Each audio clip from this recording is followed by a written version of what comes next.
If you're currently reading or planning to read Dracula by Bram Stoker in English, then this video is for you. Today we're going to cover 10 must-know nouns that come up multiple times in the Dracula novel. So, understanding these words will help you to understand this book. My name's Vic, and if you stick with me until the end of the video, you'll have improved your knowledge of these 10 key nouns and will be better prepared to read and understand Dracula. For each word, we'll cover the dictionary meaning, and we'll have 2 example sentences directly from the novel Dracula. Let's get started. Word 1 is superstition. The plural form is superstitions. A superstition is a belief that is not based on human reason or scientific knowledge, but is connected to old ideas linked to magic. In the story of Dracula, the character Jonathan Harker encounters many new people in lands he has never before visited, and he mentions their superstitions many times. Let's have a couple of examples. Example 1.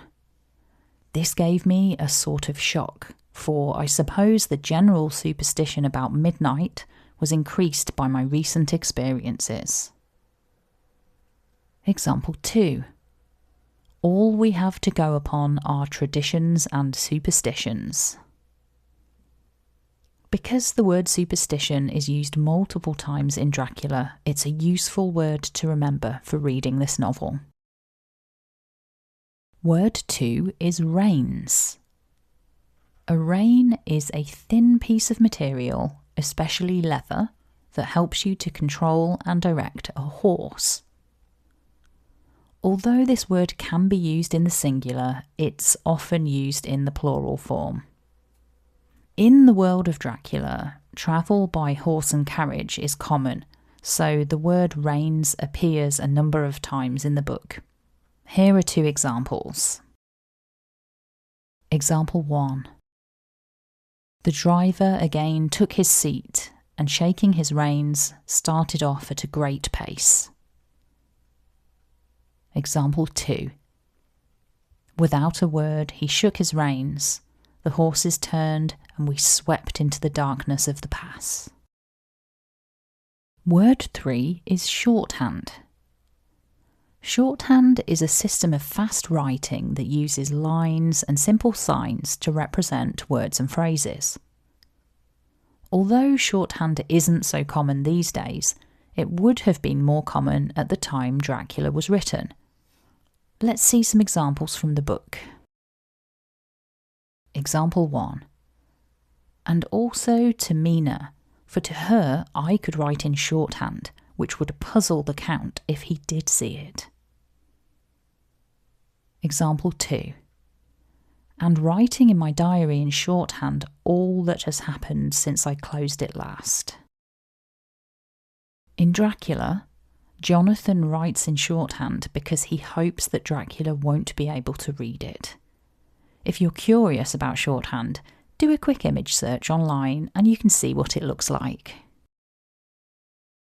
Word 4 is solicitor. A solicitor is a type of lawyer in Britain and Australia who is trained to prepare cases and give advice on legal subjects and can represent people in lower courts. In Dracula, Jonathan is a solicitor, and that is the reason he has travelled to meet the Count, to act as his solicitor. Let's have a couple of examples. Example 1. Just before leaving London, I got word that my examination was successful, and I am now a full-blown solicitor. Example 2. First, he asked if a man in England might have 2 solicitors or more. In Dracula, because one of the main characters is a solicitor, this word is used many times, so it's worth remembering. Word 5 is lunatic. The dictionary definition is a word for a person who has a mental illness which was used by doctors in the past but is now offensive. Please take care with this word. Remember that Dracula was originally published in 1897 and times have changed. The word lunatic is not used in modern healthcare contexts, and this word is seen as highly offensive to many people these days. But because it comes up many times in the novel, we're covering it today. Let's have a couple of examples. Example 1. He is about the sanest lunatic I ever saw. Example 2. She knew, of course, that the place was a lunatic asylum. Remember then that lunatic is a word to understand for reading this novel, but that these days it's a word people no longer use. Word 6 today is asylum. The dictionary definition is a hospital for people with mental illnesses, and the dictionary notes it is an old use.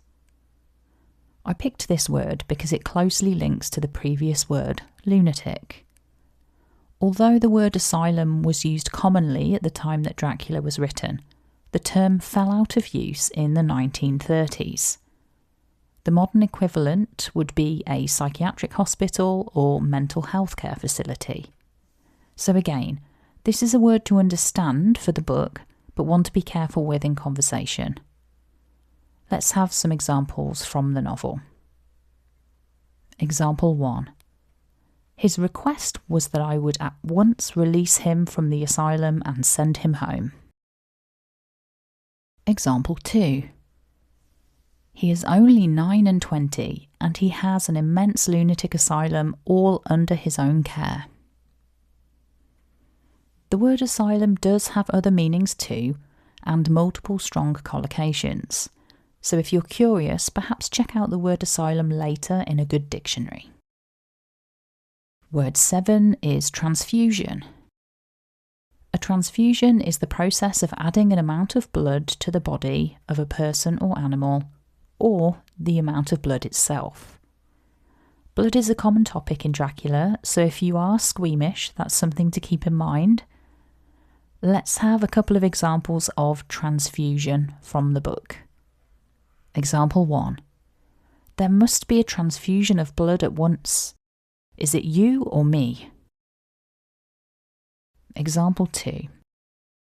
As the transfusion went on, something like life seemed to come back to poor Lucy's cheeks. The word transfusion is still used today, so this is a useful one to remember. Word 8 is confidence.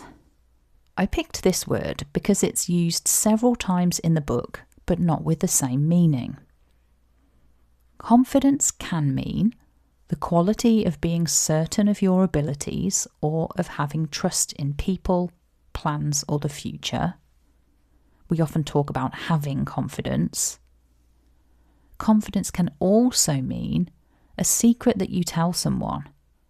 And if you tell someone in confidence, it means that you want them to keep this secret.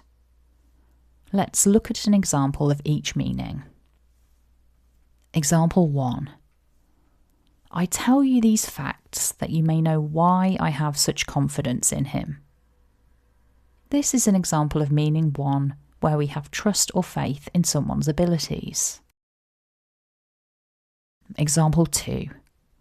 I reminded her that a doctor's confidence was sacred.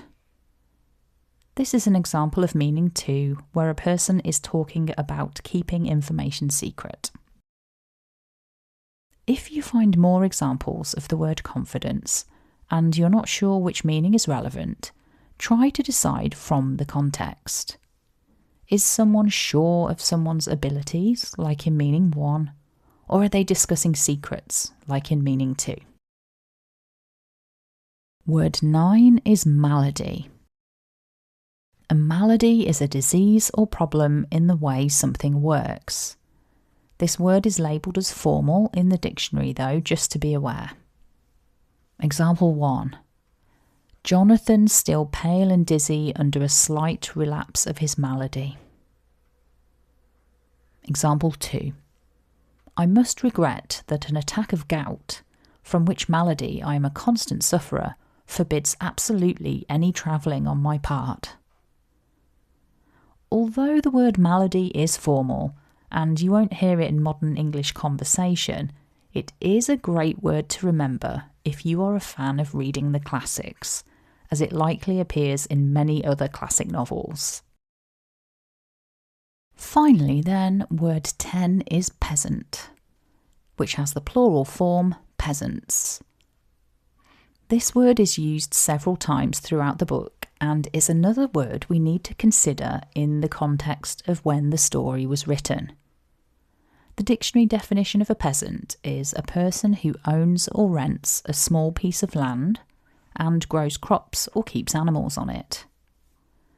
The definition goes on to say, especially one who has a low income, very little education and a low social position.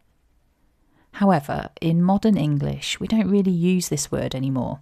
It seems old-fashioned and offensive. I have included it though because it comes up quite a few times in Dracula, so it's good to know what it means. Let's have some examples. Example 1.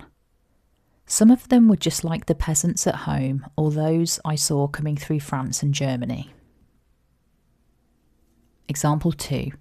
Here and there was a peasant man or woman kneeling before a shrine. The character Jonathan Harker views many of the people he meets on his travels as peasants, which makes him sound like a bit of a snob. For the purposes of understanding Dracula, remember the word peasant, but please don't go around calling people peasants in English.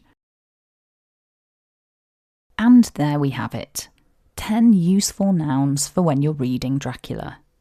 To review, today's nouns were superstition, reins, shorthand, solicitor, lunatic, asylum, transfusion, confidence, malady, and peasant.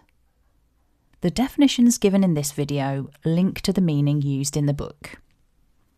However, many words in English have multiple meanings, so you may find other meanings for some of these words. This is part of the fun of learning English.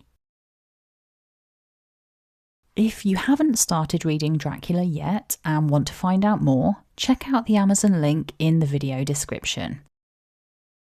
Come back soon for 10 must-know verbs for reading Dracula. Go ahead and subscribe so that you don't miss out. And if you found that useful, hit the like button. If you're already reading Dracula and there are words that you're unsure about, feel free to ask any questions in the comments. Thanks for joining me today, and happy reading.